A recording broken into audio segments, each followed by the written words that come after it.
A series of lessons in Raja Yoga by Yogi Ramacharaka. Recording by Lee Smalley. The second lesson, The Ego's Mental Tools, Part 2.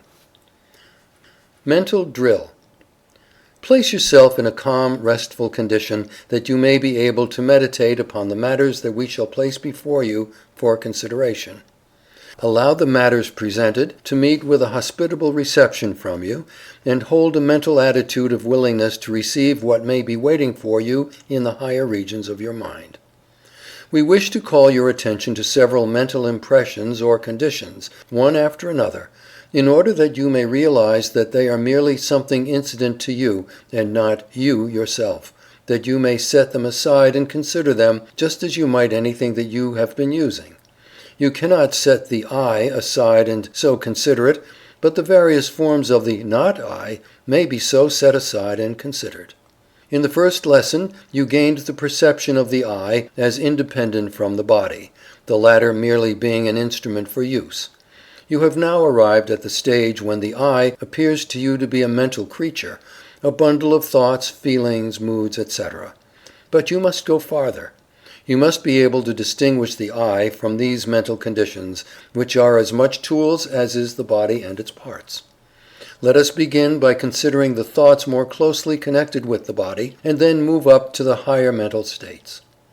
The sensations of the body, such as hunger, thirst, pain, pleasurable sensations, physical desires, etc., etc., are not apt to be mistaken for essential qualities of the I by many of the candidates, for they have passed beyond this stage, and have learned to set aside these sensations, to a greater or lesser extent, by an effort of the will, and are no longer slaves to them.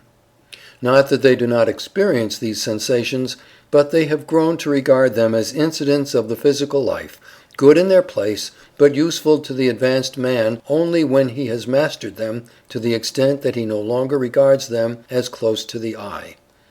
And yet to some people, these sensations are so closely identified with their conception of the I that when they think of themselves, they think merely of a bundle of these sensations. They are not able to set them aside and consider them as things apart, to be used when necessary and proper, but as things not fastened to the I. The more advanced a man becomes, the farther off seem these sensations. Not that he does not feel hungry, for instance, not at all, for he recognizes hunger and satisfies it within reason, knowing that his physical body is making demands for attention, and that these demands should be heeded. But mark the difference. Instead of feeling that the I is hungry, the man feels that my body is hungry, just as he might become conscious that his horse or dog was crying for food insistently. Do you see what we mean? It is that the man no longer identifies himself, the I, with the body. Consequently, the thoughts which are most closely allied to the physical life seem comparatively separate from his I conception. Such a man thinks, my stomach this, or my leg that, or my body thus, instead of I this or I that. He is able, almost automatically, to think of the body and its sensations as things of him and belonging to him, which require attention and care, rather than as real parts of the I. He is able to form a conception of the I as existing without any of these things, without the body and its sensations, and so he has taken the first step in the realization of the I. Before going on, we ask the students to stop a few moments and mentally run over these sensations of the body. Form a mental image of them, and realize that they are merely incidents to the present stage of growth and experience of the I, and that they form no real part of it. They may and will be left behind in the ego's higher planes of advancement. You may have attained this mental conception perfectly, long since, but we ask that to give yourself the mental drill at this time, in order to fasten upon your mind this first step. In realizing that you are able to set aside mentally these sensations, that you are able to hold them out at arm's length and consider them as an outside thing, you mentally determine that they are not I things, and you set them down in the not I collection, the first to be placed there. Let us try to make this still plainer, even at the risk of wearying you by repetitions, for you must get this idea firmly fixed in your mind. To be able to say that a thing is not I, you must realize that there are two things in question. One, the not I thing, and two, the I, who is regarding the not I thing just as the I regards a lump of sugar or a mountain. Do you see what we mean? Keep at it until you do. Next, consider some of the emotions, such as anger, hate, love, in its ordinary forms. Jealousy, ambition, and the 100 and other emotions that sweep through our brains. You will find that you are able to set each one of these emotions or feelings aside and study it, dissect it, analyze it, consider it. You will be able to understand the rise, progress, and end of each of these feelings as they have come to you, and as you recall them in your memory or imagination, just as readily as you would were you observing their occurrence in the mind of a friend. You will find them all stored away in some parts of your mental makeup, and you may, to use a modern American slang phrase, make them trot before you and show their paces. Don't you see that they are not you? That they are merely something that you carry around with you in a mental bag. You can imagine yourself as living without them and still being I, can you not? And the very fact that you are able to set them aside and examine and consider them is a proof that they are not I things. For there are two things in the matter: one, you who are examining and considering them, and two, the thing itself, which is the object of the examination and consideration at mental arm's length. So into the not I collection go these emotions, desirable and undesirable. The collection is steadily growing and will attain quite formidable proportions after a while.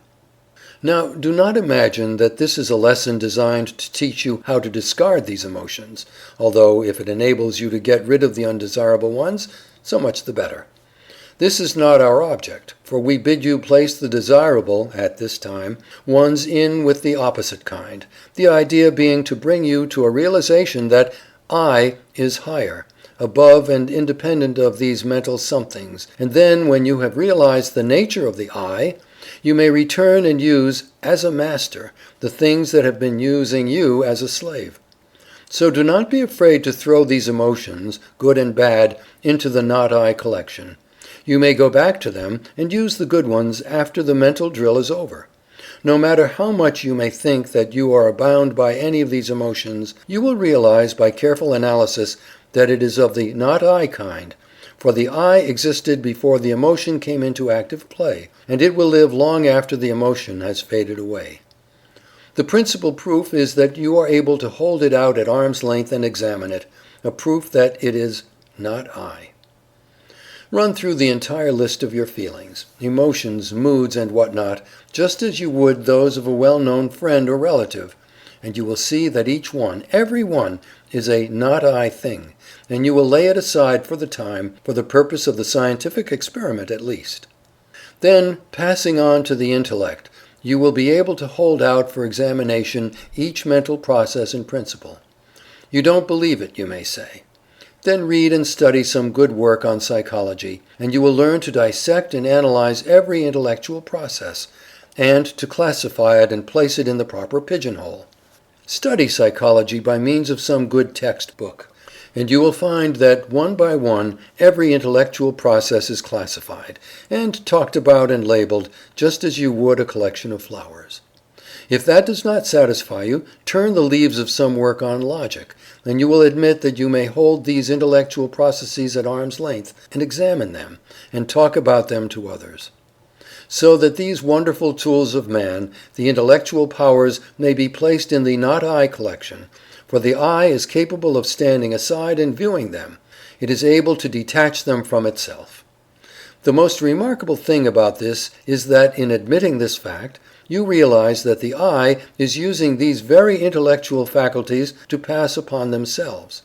Who is the master that compels these faculties to do this to themselves? The master of the mind, the I. And reaching the higher regions of the mind, even the spiritual mind, you will be compelled to admit that the things that have come into consciousness from that region may be considered and studied, just as may be any other mental thing, and so even these high things must be placed in the not I collection. You may object that this does not prove that all the things in the spiritual mind may be so treated, that there may be I things there that cannot be so treated. We will not discuss this question, for you know nothing about the spiritual mind except as it has revealed itself to you, and the higher regions of that mind are like the mind of a god when compared to what you call mind. But the evidence of the illumined, those in whom the spiritual mind has wonderfully unfolded, tell us that even in the highest forms of development, the initiates, yea, even the masters, realize that above even their highest mental states, there is always that eternal I brooding over them, as the sun over the lake, and that the highest conception of the I, known even to advanced souls, is but a faint reflection of the I filtering through the spiritual mind, although that spiritual mind is as clear as the clearest crystal when compared with our comparatively opaque mental states. And the highest mental state is but a tool or instrument of the I, and is not the I itself. And yet the I is to be found in the faintest forms of consciousness, and animates even the unconscious life. The I is always the same, but its apparent growth is the result of the mental unfoldment of the individual. As we described it in one of the lessons of the advanced course, it is like an electric lamp that is encased in many wrappings of cloth. As cloth after cloth is removed, the light seems to grow brighter and stronger, and yet it has changed not, the change being in the removal of the confining and bedimming coverings. We do not expect to make you realize the I in all its fullness, that is far beyond the highest known to man of today, but we do hope to bring you to a realization of the highest conception of the I, possible to each of you in your present stage of unfoldment. And in the process, we expect to cause to drop from you some of the confining sheaths that you have about outgrown. The sheaths are ready for dropping, and all that is required is the touch of a friendly hand to cause them to fall fluttering from you. We wish to bring you to the fullest possible, to you, realization of the I, in order to make an individual of you, in order that you may understand and have courage to take up the tools and instruments lying at your hand, and do the work before you. End of the second lesson, The Ego's Mental Tools, Part 2.